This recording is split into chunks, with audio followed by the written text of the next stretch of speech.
Welcome back. Good morning, good evening, but likely when you're clicking on this video, it's going to be the daytime. So good day to you. Pelicans Daily presented by Fan Arch. I'm your host, Dylan Bruton. Make sure to like, to share, to subscribe. You already know, because when you're chilling with Dill, you already know the drill. Support us for free, man. It don't cost nothing. Cost nothing. Well, hey, speaking about what costs and what doesn't cost, a lot of teams right now are stressing themselves over the Mr. Jonathan Kuminga. Or are they?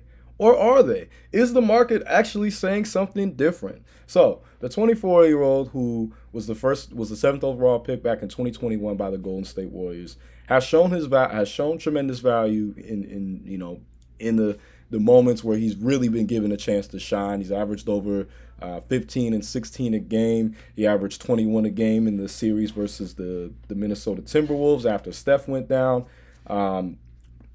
He's a guy that is a hot name in the free agency market. Or is he? You know what I'm saying? Because there's some other young talents like him, like Quentin Grimes, like Josh Giddey, like Cam Thomas, and they're all looking to get paid this offseason, but teams aren't necessarily jumping off the boat or jumping the gun to do so. Why? Well, restricted free agency overall has been just rather kind of dry, and shout out to my guy Chris Lambert for putting this article together. This high-key the Chris Lambert show, so I'm gonna hit him up later and be like, hey man, they on to me now. They really thinking that I'm you're my pen name. You're gonna have to comment some more on these videos so they know. But outside of teams like the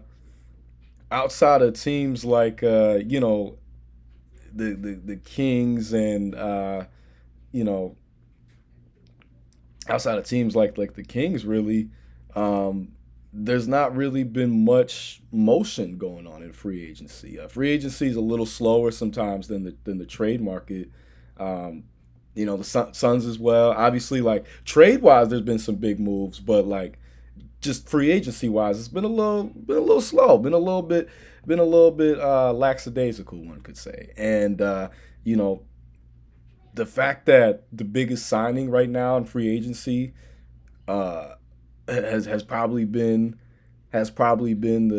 the Dennis Schroeder signing. I mean, that goes to say something. Shout out to Dennis Schroeder though. Shout out to him. He should have taken that money though. What was it, with LA or with Boston? It was one of the two.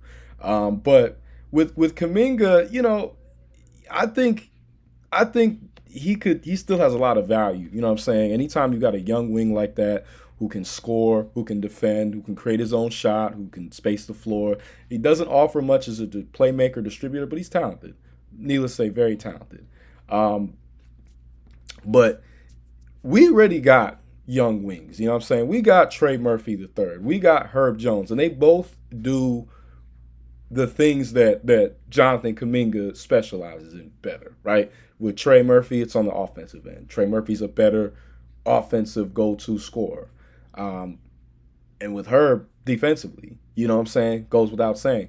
So no slight to Jonathan Kuminga. I'm a big Jonathan Kuminga fan personally. I wrote an article on him when I was writing for Clutch Points. Still very much believing in his talent. Still think he's going to become a star somewhere. I just don't know if it's going to be Golden State. I mean, it would logically make sense for him to stay in Golden State and for them to give him the opportunity to, but I don't know what it is. I don't know what his relationship with Coach Kerr, but it's obviously maybe a little contentious because his playing time has been so up and down, and I thought that this playoff series versus Minnesota, I thought that was gonna be enough to get Coach Kerr to be like, all right, it's time to stop. It's time to take the training wheels off. It's time to let you go out and shine and go out and fly. So I don't know. I don't know what's going on, but I think we made the wise decision because we were rumored to be, looking at him, trying to see what we could put together. And I feel like it just would have been overkill, personally. Love Kuminga's game. Again, like I'm saying, I'm a Jonathan Kuminga fan and supporter. I believe in the young man. I think he's got so much talent. But I just think that we have an embarrassment of riches, basically. You know what I'm saying? Which is kind of crazy to say, but when you look at our team build, right, and it would be a disservice to have him on the team for all that money, coming off the bench. It just wouldn't make sense. So best of luck to him. But, that's another team's problem, not ours. That's just not our problem. You know what I'm saying? So, but speaking of not a problem, but speaking of, well, there's always a rhyme and reason behind different things. My guy Brandon Boston Jr. So it's revealed now that the getting rid of him wasn't a mere coincidence. I mean, this is a young man who, mind you, was the fourth ranked player in high school out of his class. I remember watching a lot of his tape coming out of Sierra Canyon. I was thinking this dude was going to be a bona fide top 10 first round pick easily. You know what I'm saying? Just so much talent, so much skill. He showed a lot of great improvement last year, averaging nearly 11 a game, 3 boards, 2 assists, and then a steal on 35% from 3. And it got us thinking, he went from a two-way contract to a regular one. So it was shocking that he was, let out the door. Everyone was kind of like, including myself, was like, what's going on? Like I'm over here in Dumars we trust, and President Dumars we trust, and then I see a move like this. See a move like, with that and Antonio Reeves, I was like, okay, I get it. Maybe it's a little overkill to have all these scoring guards, but they showed a lot of talent and promise, and you're not paying a lot of money for them. So, but maybe it's a thing of, hey, you're too talented. Go get a better opportunity elsewhere. I don't know. I would hope that that's the conversations that President Dumars is having with these young men in these situations. But I was feeling like, yo, as a spark plug off the bench scorer, we could have the nicest bench lineup with Brandon Boston, with Antonio Reeves, and with Jordan Hawkins, who I'll be talking about. My guy Jayhawk, who I'm a Jayhawk fan. No shame in my game. But apparently it's been reported, and it was reported on Sunday, that Brandon Boston is actually going to go play with Fenerbahce in the EuroLeague, signing a one-year contract. And, I got to say hats off to him, truly. Because to go from being like the cream of the crop, top prospect, to humble yourself, you know what I'm saying, and go all the way to Europe and work on your game and try to get yourself in a better position, it speaks volumes to his mental fortitude. It speaks volumes to his approach to the game. And, I'm really rooting and hoping that he does well. I think he could be a starter somewhere easily, and I think he can reach the potential that he had coming out of high school. And, look at, Chris brought up a guy like Dante Exum, who had his struggles, right? I remember they were, I never personally saw the hype. You know what I'm saying? I was like, maybe, I don't know. But I remember after that game versus the U.S. team, the U.S. like under 18 team, and he dominated. He went crazy. They were like, the next Penny or light skinned Kobe. It was a whole bunch of stuff, and I was like, I don't know about all that. Like maybe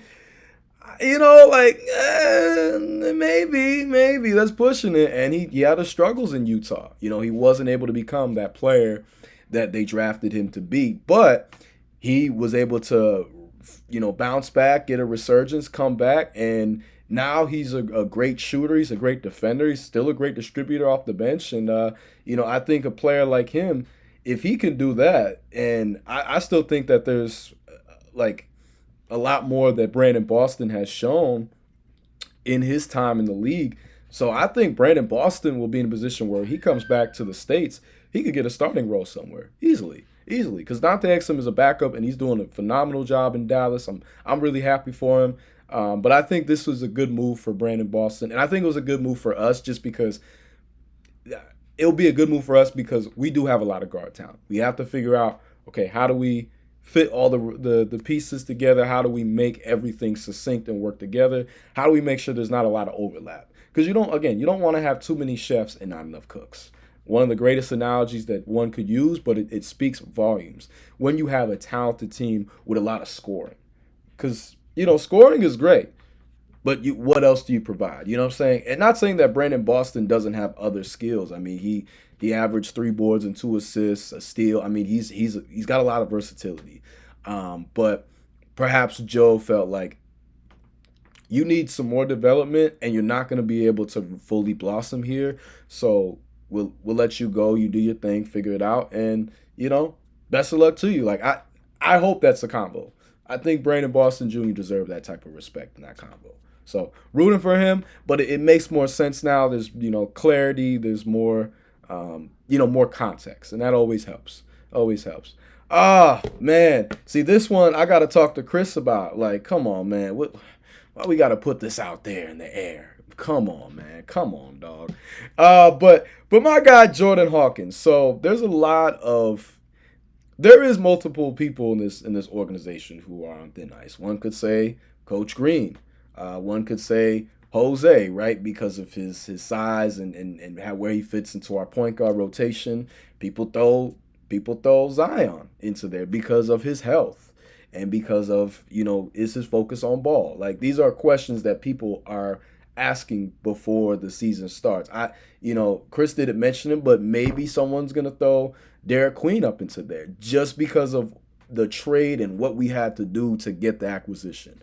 But I think personally, I think with Jordan Hawkins, I think that and I do agree on this note with Chris that given he is not a Dumars draft pick, there is a little bit more of I don't want to say risk probability, but there's just more of he's more at risk, basically. Yeah, I guess that's a better way to frame it. He's more at risk.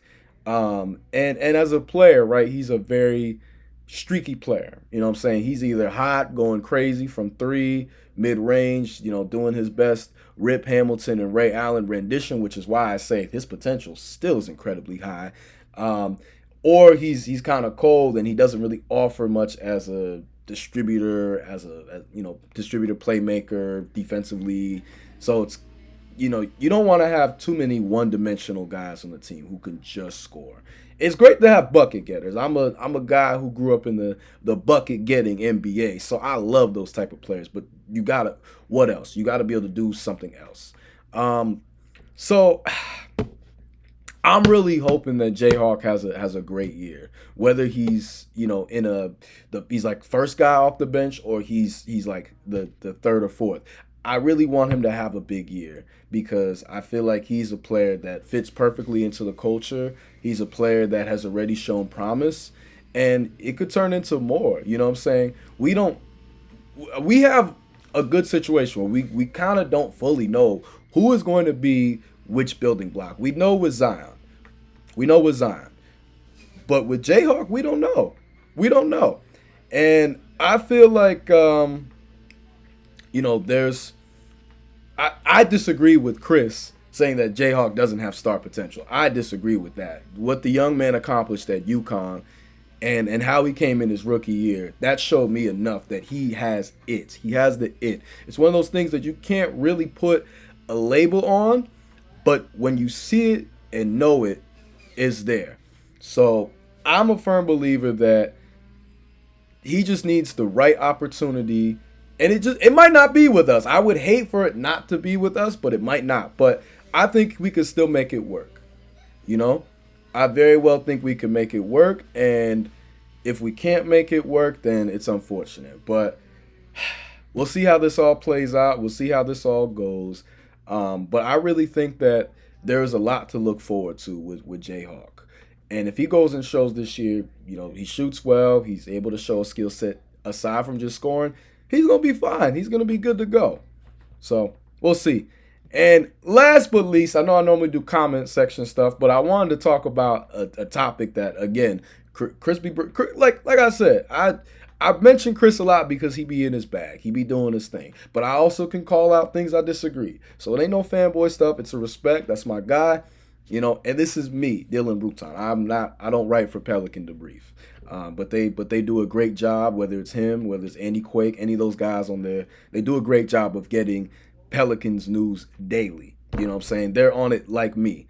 So y'all all remember when AD and DeMarcus Cousins, briefly got together for only about 48 games, and it was special, man. The 2-0 tandem of the two most skilled bigs, the two best bigs at that time in the league.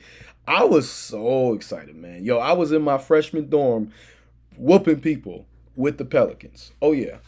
I was going crazy. I was going crazy with those Pelicans.